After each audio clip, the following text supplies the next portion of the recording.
What happens to a people whose entire culture was built on something they're no longer allowed to touch? When fishing is banned, when the rivers go quiet, and when the last person who speaks your language has no one left to talk to, does your culture die or does it evolve? Welcome to the world of the Hezhen people, one of China's smallest and most fragile ethnic groups, now standing at the crossroads between extinction and reinvention. The Hezhen, also known as Hezhen or Nanai, have lived along the banks of the Amur, Songhua, and Ussuri rivers for centuries. Once semi-nomadic, they relied almost entirely on the river. They ate fish. They wore fish. They even made homes and boats from trees along the banks.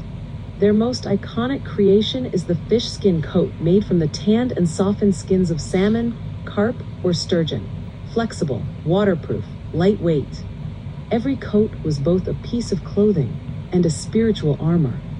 Fish to the Hezhen weren't just food. They were ancestors. But by the early 2000s, everything changed. Overfishing, pollution, and climate shifts drastically reduced native fish stocks. In 2010, the Chinese government banned most forms of subsistence fishing along protected river systems. For the Hezhen, this was more than an economic loss. It was the collapse of a world. Imagine banning farming to a farmer, or language to a poet. Youth began migrating to cities.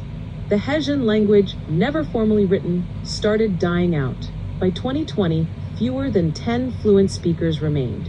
In the small town of Tongjiang, a woman named Bao Lan begins her mornings boiling fish skins instead of tea. She learned the skill from her grandmother, who used to fish every morning at 4 a.m. Now Bao Lan leads a small cooperative of women artists, making fishskin bags, shoes, and wall art. Their pieces have been exhibited in Harbin, Beijing, even Helsinki. She says, if we can't fish the river, then we will wear it, display it, and let it speak for us. Her workshop teaches fishskin crafting to tourists and school children. Each piece is stamped not with a barcode, but with a story. Since the fishing ban, local and national governments, alongside NGOs, have helped Hezhen communities pivot.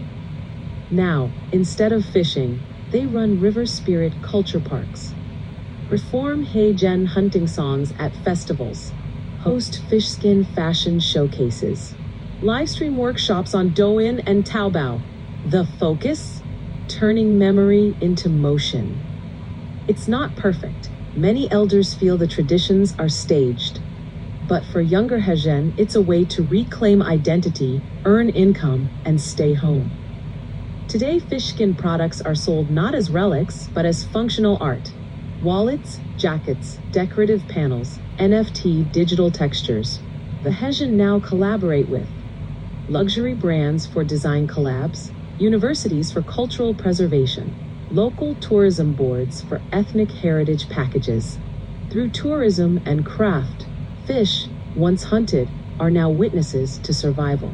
The fish is still feeding the Hezhen people, just in a different way. Cultures like the Hezhens remind us, tradition isn't just about doing what our ancestors did. It's about remembering why they did it, and finding new ways to survive when the river no longer feeds you. A fish can become a coat. A coat can become a brand.